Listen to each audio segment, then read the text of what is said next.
What does it mean to be happy? Not distracted, not entertained, but truly at peace. For most of my life, I was told what happiness should look like, where to find it, who to listen to. Love you.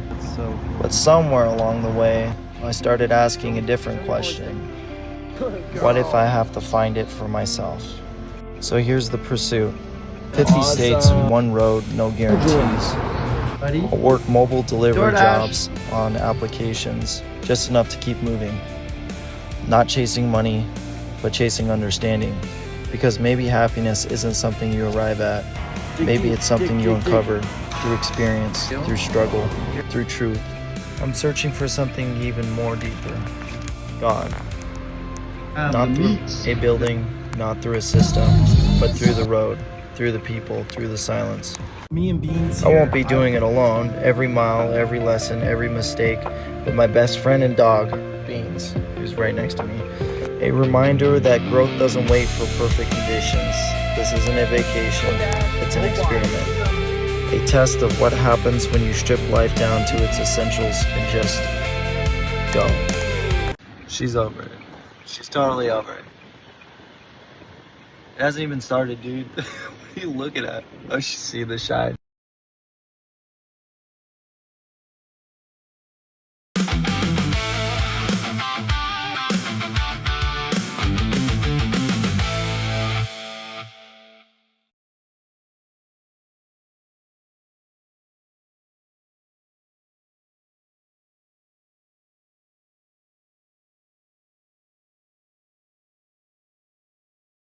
So this is essentially what I was talking about when, like, the beauty of nature. If you look at like the clouds where they're merging into the mountains, it just doesn't look real. See how they just seem to disappear. And my camera, this one picks it up better than my last phone. It's weird. This is, you're zooming in, right? You're looking with your naked eye, and you can see it just starts to fade out. It starts to fade out, and then there's like that low fog. You see it? See how the clouds go down in the middle, but that fog or whatever that is, we're perceiving it differently when you look at it, when you're driving down the road, is that it's all just merging together. And so when you're driving down the road, you look, and you're just like, what the heck, where am I going into? That's the kind of views that I'm looking at. It's really beautiful. This was the Amazon warehouse that I had worked doing the garage door opener boxes. I was just taking a video of it, just like, yep, I did work there. It's a really big building. It's pretty cool. We are at the Quick Quack car wash, and Beans absolutely went nuts. I think the camera lens is here, but it's making me look this way. Anyways, we're at the Quick Quack because my car is just filthy. It looks horrible. I don't want to be presentable like that. I want to vacuum. All right. If you're wondering what that blue light is, that is it's like a security thing that they have in the parking lots at like Walmart and Home Depot and stuff like that. This is where we're gonna crash for the night, aka rest for the night. Wanted to give a little update on day 1 in Arizona. And this is where it gets interesting. So I just took a shower at a Pilot's gas station. So at Pilots, they have showers, they have laundry places, and usually it's for truckers, right? Identify as a trucker now. So that was very helpful because I needed a shower after the drive from Sacramento to Glendale. I was covered, I was drenched, and I smelled so bad. My feet, this whole journey ain't even about like trying to be like Diogenes. It's more loosely based on his philosophy of life, of like the minimalistic of everything. Let's cut down to it. The first 3 deliveries were like $11.70, then 33 when we started picking up. I think I did 5 delivery. I should have wrote these down. 61, 56, and 40 for that last Sprouts. That was 1 delivery. got me that plus their extra tip. 202.67 for 9 hours. You factor in gas, I'd say I filled up a quarter of a tank and a full tank, which is roughly about $60. So if you really want to put it into perspective, rounding up, rounding down, the groceries and things, $150, which is well above 8 hours worth of work at $15 minimum wage is what I was trying to say earlier. My brain kind of jumps around. You'll see that throughout the series. I'll start talking about one thing and then I'll go right into the other thing. I had to look up the minimum wage here because minimum wage in California is ridiculously high, and I never understood why and what fast food people have to go through. So, and how we run things in California is way different than it's ran here. So I would say, yes, technically day one, I did better here than I did in Sacramento and Sonora combined. But here's the catch, 22.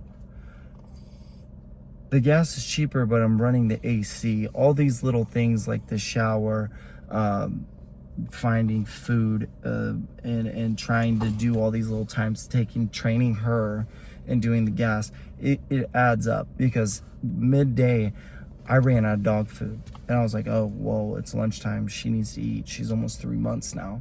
So I went to PetSmart, spent some money. So every couple weeks to a month, when I figure out how much she eats, I'll be able to factor it in, really tighten in those numbers.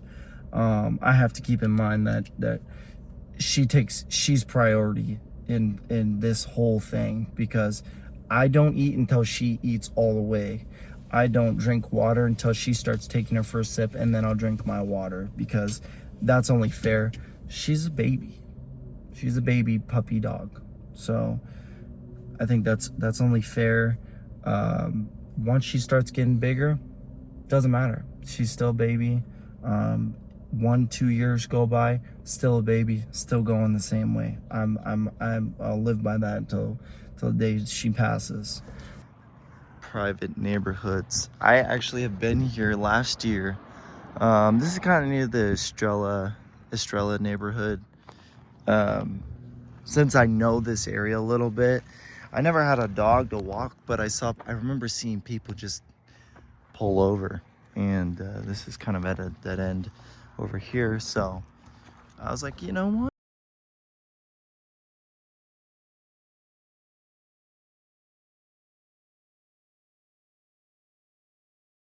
It's day 3 here in Arizona. Me and Beans are training because we're doing laundry, because all of my clothes smell horrible, and she peed over all the clothes that weren't that dirty. I just switched from like pants to shorts. She peed on them, so they're gross. But she's learning and she's getting her training down. Beans, come. Or she's selective in hearing when there's a bird. Hey, Beans, you want a treat? Come. Good girl. Sit and wait. Oh, yep, scratch that ear.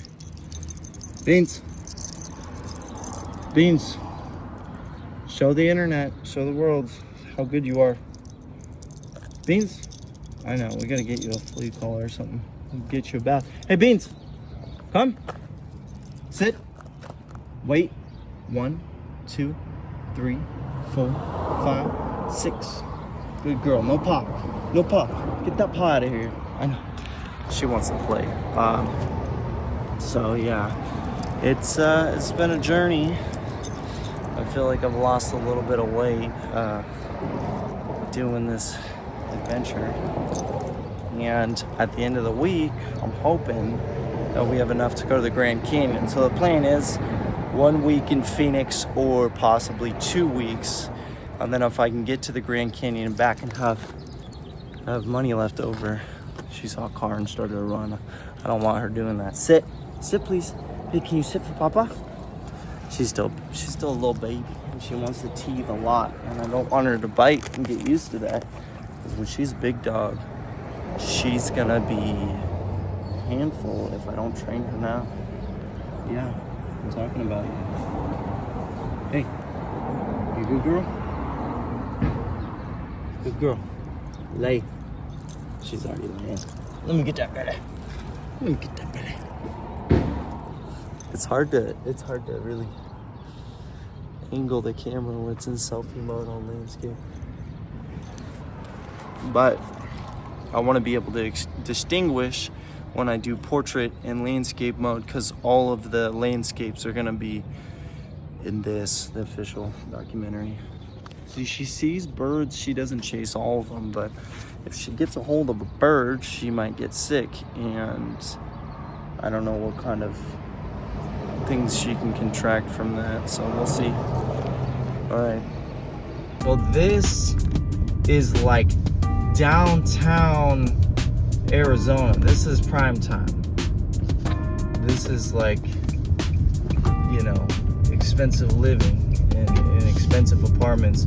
We have this in Sacramento, California, in downtown Sac. I've been to Austin, Texas, and Austin, Texas has that downtown area, sort of like this area of Phoenix. And yeah, everything's just super, you know, clean. Scooters on the street because nobody's gonna drive if your work's like, you know, less than a mile distance, but the traffic is ridiculous, you know. You're just wasting gas sitting in traffic. So a lot of bars, like this restaurant to the right here, it's like all storage containers. That was really cool. But yeah, there's just a lot to see. And so people take the scooters to obviously save money on gas, and I think you can operate. They cancel. I'm like, what do I do with the groceries in my trunk? I have 5 items from a grocery store that I don't usually shop in a state that I don't live for a customer that canceled. I got $5 for going there and doing the shopping, essentially, the gas, essentially, is what I count canceled order as the gas for a half pay, which is fair because some people, they're like, oh, it doesn't have one item. They cancel the whole $30, $40 order. I'm like, what did I just spend all this time finding all these items when you just want to cancel? Get the one item. I'll issue the refund, or DoorDash will issue the refund for all the stuff you prepaid for, because it doesn't just charge them and then they don't get an item. It doesn't work like that. But you know how it does work is when a customer cancels like that, you have the groceries, you're not required to send it back. Now, if it's alcohol, I believe so, because when the customer did not have a form of identification in Sonora, I did not sell them alcohol. I said, look, I'm well aware that you're over 21, but if you do not have any form of identification, if you have an old ID, a driver's license, a passport, a military ID, I said, I'll take any of those. Any of the approved lists, as long as it's not expired, I'll take them, dude. I'll take them. If you can show me proof and I can take a picture of it and scan it, I'll accept it.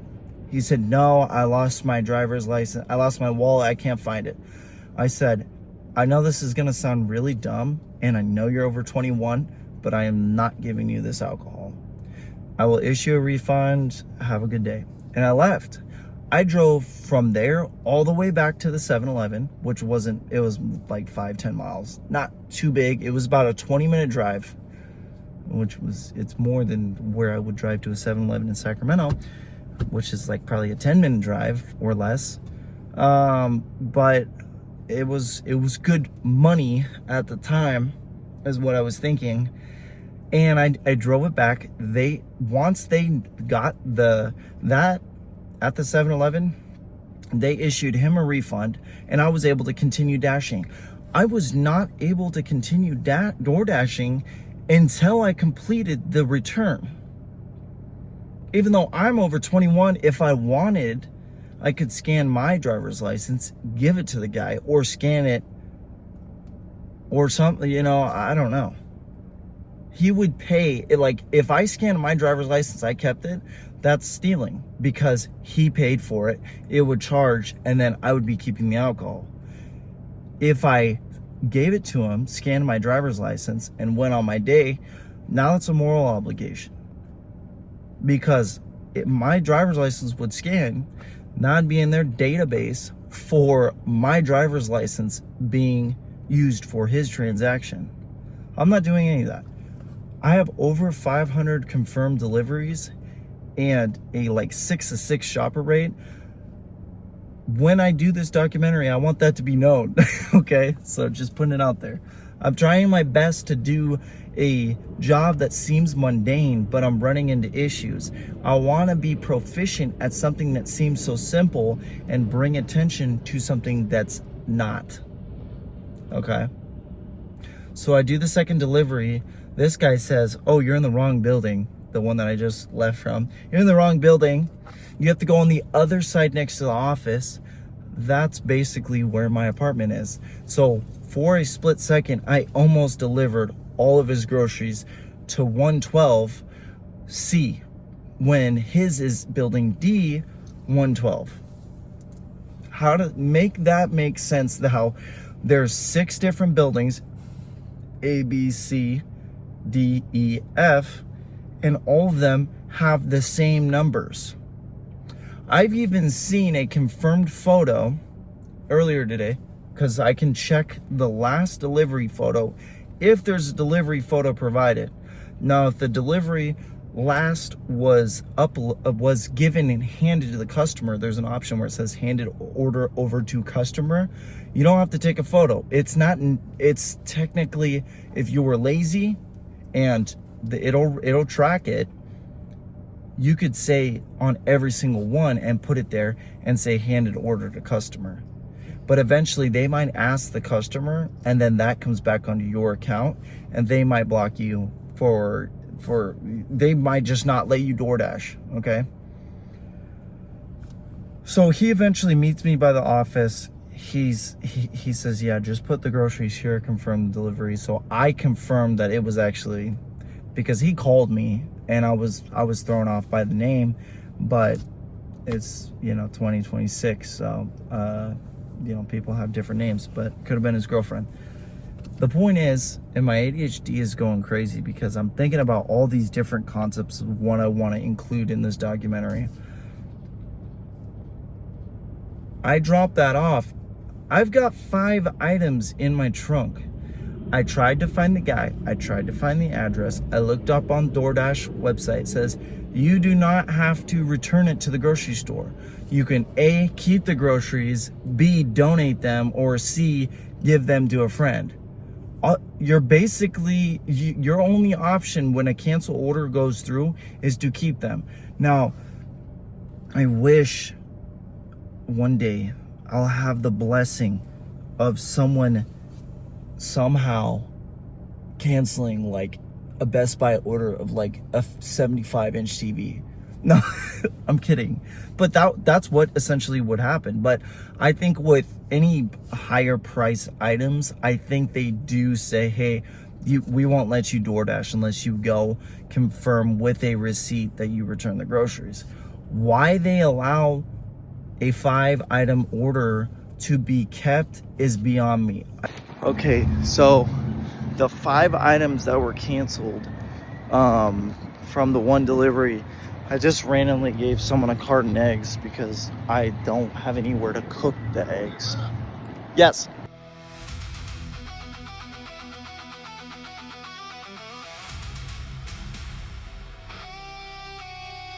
So that was one of the craziest things I ever dirty little face told you. DoorDash robot in the middle of the road, dude. We're gonna go broke. A little bit late for Easter, but there's a wild occurrence. Oh,